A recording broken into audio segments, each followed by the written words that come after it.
जय हिंद दोस्तों। हम लोग 10वीं कक्षा का संस्कृत पढ़ेंगे आज से, जिसमें पहला टॉपिक होगा मंगलम पाठ। तो मंगलम पाठ से 40 अति महत्वपूर्ण प्रश्नों को हम लोग देखेंगे। तो आइए शुरू करते हैं, जिसमें पहला प्रश्न है मंगलम पाठ के रचनाकार कौन है।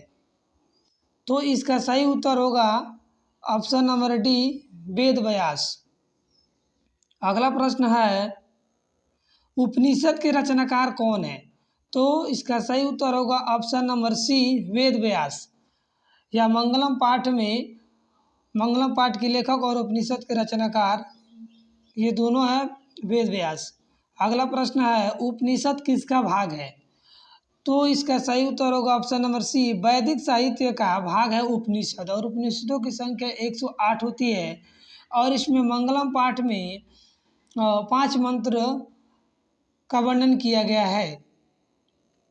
मंगलम पाठ में किस प्रकार के मंत्र हैं। तो मंगलम पाठ में पदात्मक मंत्र है। आइए समझते हैं कि पदात्मक और गद्यात्मक का अर्थ क्या होता है। तो पद का मतलब होता है जैसे रचना, दोहा, श्लोक, मंत्र को पदात्मक कहते हैं। और गद्यात्मक उसे कहते हैं कहानी हो गया तो उसको गद्यात्मक कहते हैं। तो इसका सही उत्तर होगा ऑप्शन नंबर ए, पद्यात्मक। उपनिषद किसका सिद्धांत प्रकट करता है। उपनिषद जो है वह किसका सिद्धांत प्रकट करता है। तो इसका सही उत्तर होगा ऑप्शन नंबर बी, दर्शन शास्त्र के सिद्धांत को प्रकट करता है। अगला प्रश्न है किसे वश में नहीं किया जा सकता है।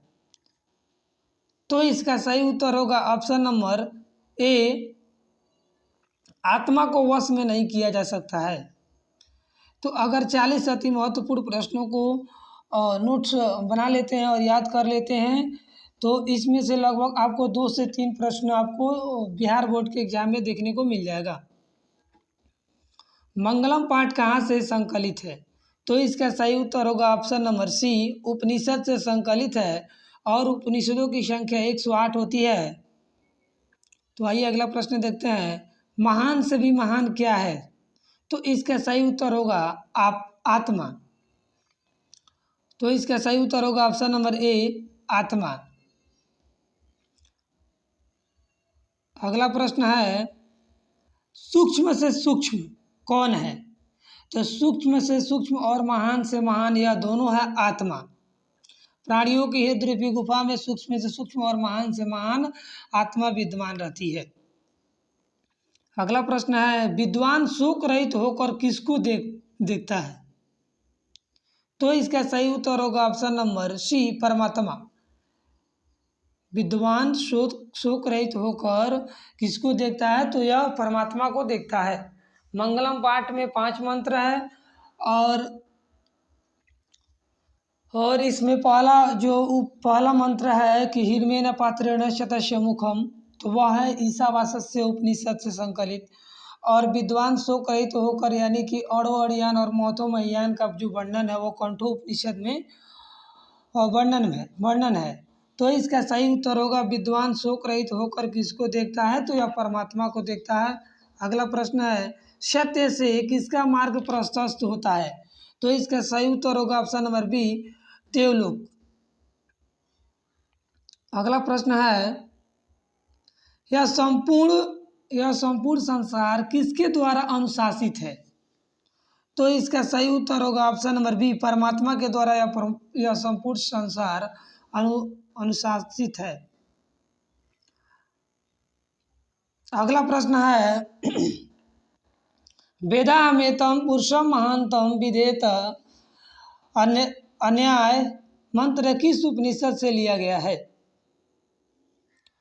तो इसका सही उत्तर होगा ऑप्शन नंबर बी, श्वेतरोपनिषद से यह मंत्र को लिया गया है। और इसमें बताया गया है कि मुझे ही परम पुरुष जानो।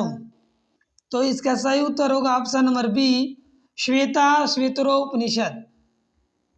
अगला प्रश्न है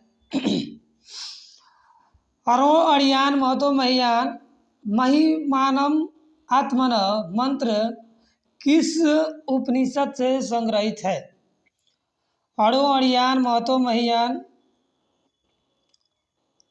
महिमानम आत्मन मंत्र किस उपनिषद से संग्रहित है? तो इसका सही उत्तर होगा ऑप्शन नंबर बी, कौंठोपनिषद। मंगलम पाठ का पहला मंत्र जो है हिरमेन पात्रेण शतस्य मुखम तम पुष्पम पावरिषु सत्य धर्माय दृष्टे। यह मंत्र आपका ईशावास्य से उपनिषद से है। और जो दूसरा मंत्र है अणो अड़ियान महतो महियान, तो ये आपका कौंठोपनिषद से है। अगला प्रश्न है कि नदी या नाम और रूप को छोड़कर किसमें मिल जाती है? तो इसका सही उत्तर होगा ऑप्शन नंबर ए, समुद्र में मिल जाती है। जिस प्रकार बहती हुई नदी अपना नाम और रूप छोड़कर समुद्र में मिल जाती है, उसी प्रकार विद्वान पुरुष भी परम पिता परमेश्वर को प्राप्त हो जाते हैं। यह मंगलम पाठ का चौथा जो मंत्र है उससे यह इस प्रश्न को लिया गया है। अगला प्रश्न है कि किसकी विजय नहीं होती है? तो सत्य की जीत होती है और असत्य की जीत नहीं होती है। तो इसका सही उत्तर होगा ऑप्शन नंबर बी, असत्य। किनकी महिमा का गायन हुआ है? तो इसका सही उत्तर होगा ऑप्शन नंबर डी, परमात्मा की महिमा का गायन किया गया है। सबसे बड़ा खजाना क्या है? सबसे बड़ा खजाना क्या है? तो इसका सही उत्तर होगा ऑप्शन नंबर डी, सत्य।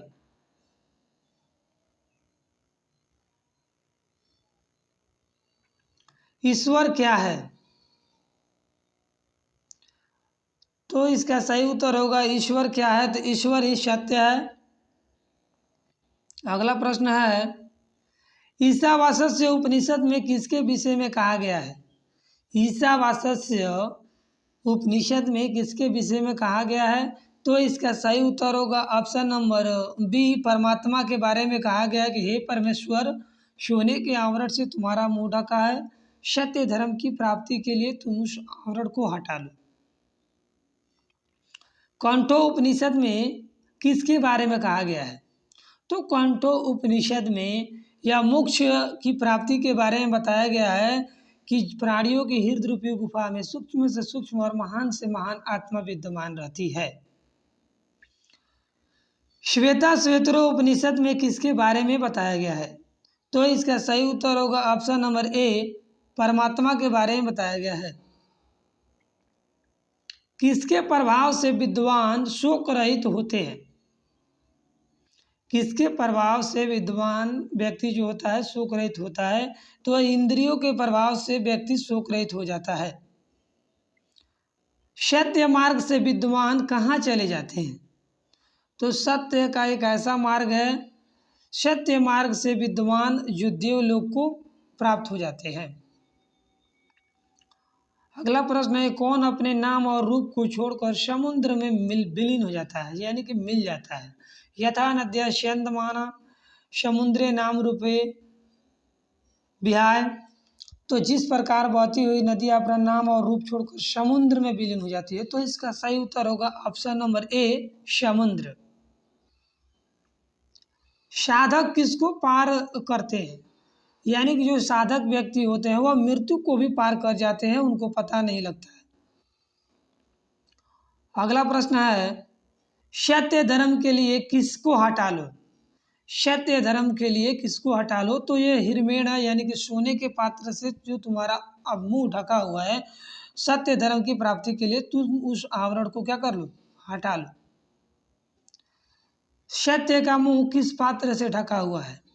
तो इसका सही उत्तर होगा सत्य हिरमेण पात्रेण सत्य मुखम तम पुष्पम पावरिषु सत्य धर्माय दृष्टि। यानी कि हे परमेश्वर, तुम्हारा मुंह सोने के आवरण से ढका हुआ है, सत्य धर्म की प्राप्ति के लिए तू आवरण को हटा लो। तो इसका सही उत्तर होगा ऑप्शन नंबर ए, स्वर्ण। अगला प्रश्न है नदियाँ क्या छोड़कर समुद्र में विलीन हो जाती है? तो नदियाँ जो है नाम छोड़कर समुद्र में विलीन हो जाती है। प्राणियों की हृदय रूपी गुफा में कौन बंद है? तो प्राणियों की हृदय रूपी गुफा में सूक्ष्म से सूक्ष्म और महान से महान आत्मा विद्यमान रहती है। तो इसका सही उत्तर होगा ऑप्शन नंबर सी, आत्मा। नदियाँ कहाँ जाकर मिलती है? तो नदियाँ जो है यह यथा नदियाँ यानी कि नदियाँ जो है समुद्र में जाकर मिल जाती है और नाम और रूप छोड़कर चली जाती है। किसकी जय होती है यानी कि किसकी जीत होती है, तो इसका सही उत्तर होगा ऑप्शन नंबर डी, सत्य की जीत होती है, असत्य की जीत नहीं होती है। किसका मुंह सोने के पात्र से बंद है,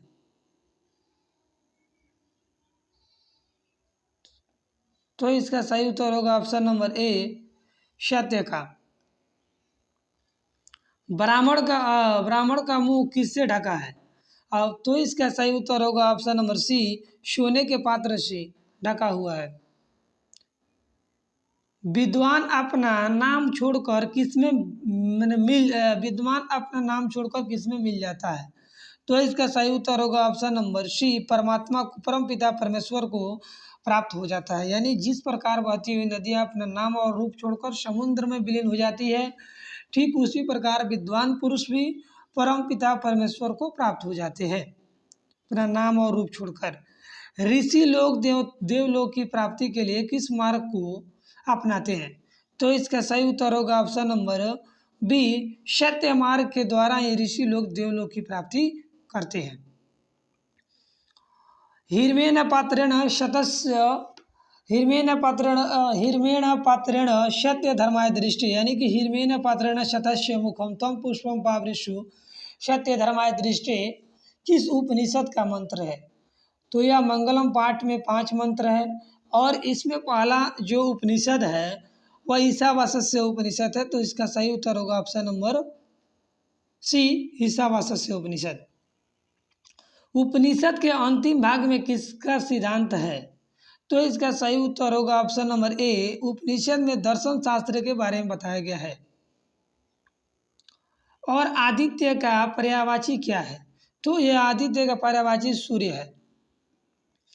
और मंगलम पाठ में 5 मंत्र है, मंगलम पाठ में 5 मंत्र है और उपनिषदों की संख्या 108 होती है। और उपनिषदों की संख्या आपको उपनिषदों के मंगलम पाठ में आपका हो जाएगा 5 मंत्र, 5 मंत्र